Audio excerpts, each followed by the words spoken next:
Hello साथियों, मैं BL लूणा मेरे यूट्यूब चैनल स्टडी टाइम में आपका हार्दिक स्वागत करता हूं। हम हिंदी साहित्य का इतिहास पढ़ रहे थे और उस हिंदी साहित्य के इतिहास में आज हम जो प्रमुख ज्ञानपीठ पुरस्कार है जो हिंदी भाषा में प्रमुख रचनाओं पर जो दिए गए उनके बारे में अध्ययन करेंगे। तो अगर आप मेरे चैनल पर पहली बार आए हो तो आप मेरे चैनल को सब्सक्राइब कर ले, बेल आइकन को ऑल पे प्रेस कर ले ताकि मेरे आने वाले हर वीडियो का नोटिफिकेशन आपको मिलता रहे। दूसरी बात, जो हिंदी व्याकरण है उसके नोट्स मैंने टेलीग्राम पे अपलोड कर दिए, अगर आप लेना चाहे तो उसको ले सकते हो। उसका लिंक मेरे वीडियो के डिस्क्रिप्शन बॉक्स में है।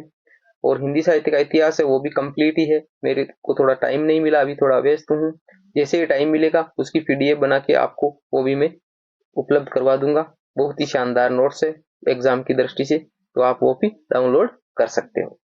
अब बिना समय गंवाए बात करते हैं कि जो हिंदी में दिए गए प्रमुख जो ज्ञानपीठ पुरस्कार है उनके बारे में। तो हिंदी में जो दिए गए ज्ञानपीठ पुरस्कार, जो पहला जो पुरस्कार है हिंदी में ज्ञानपीठ का, वो सुमित्रानंदन पंत को दिया गया। तो ये सुमित्रानंदन पंत के हिसाब से भी मोस्ट हो जाता है और प्रथम बार दिया गया इसलिए भी मोस्ट हो जाता है। तो आपको इसको अच्छे से याद रखना है।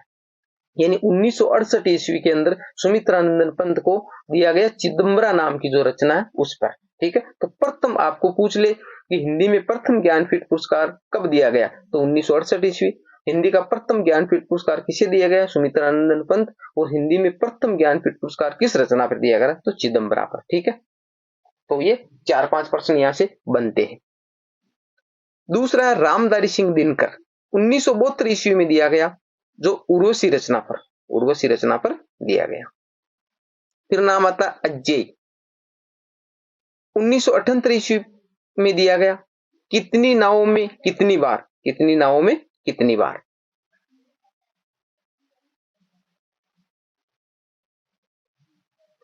फिर महादेवी वर्मा को दिया गया 1982 ईस्वी में, यामा नाम की रचना पर। फिर नरेश मेहता, संपूर्ण योगदान, यानी किसी पर्टिकुलर एक रचना पर न देख के पूरा संपूर्ण जो योगदान था इसका हिंदी साहित्य को लेकर, यानी उसकी जो रचनाएं थी, पूरा जो हिंदी को इन्होंने योगदान दिया उस पर इनको दिया गया 1992 ईस्वी में। फिर नाम आता निर्मल वर्मा, उसको भी संपूर्ण योगदान पे दिया गया 1999 ईस्वी पे।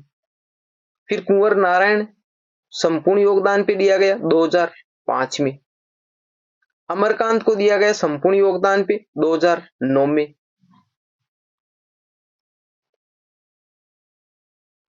श्रीलाल शुक्ल, इसको दिया गया संपूर्ण योगदान पे 2009 में। केदारनाथ सिंह, इसको भी संपूर्ण योगदान पे दिया गया 2013 ईस्वी में। इसके बाद में जो 11 नंबर पे नाम आता कृष्णा सोबती, इसको जो जिंदगी नामा रचना है इनकी उस पे दिया गया है 2017 ईस्वी में। ठीक है, 2017 ईस्वी में। अब बात करें कि जो ज्ञानपीठ पुरस्कार है वो देने की शुरुआत कब से हुई, यानी 1968 में हिंदी में प्रथम जो ज्ञानपीठ पुरस्कार है वो 1968 ईस्वी में दिया गया, जो चिदम्बरा नाम की रचना सुमित्रानंदन पंत की उस पे। परंतु इनकी जो शुरुआत है ज्ञानपीठ पुरस्कार की स्थापना वो 1961 ईस्वी में की गई थी, 1961 ईस्वी में। यह संविधान से मान्यता प्राप्त 22 भाषाओं में दिया जाता है। यानी जो हम भाषाएं जो पढ़ेंगे, संविधान के कौन कौन से अनुच्छेद है, जिसमें किस अनुच्छेद में क्या बात लिखी गई है हिंदी से संबंधित, तो वो हम आगे जो आएगी तो उसको देखेंगे हम।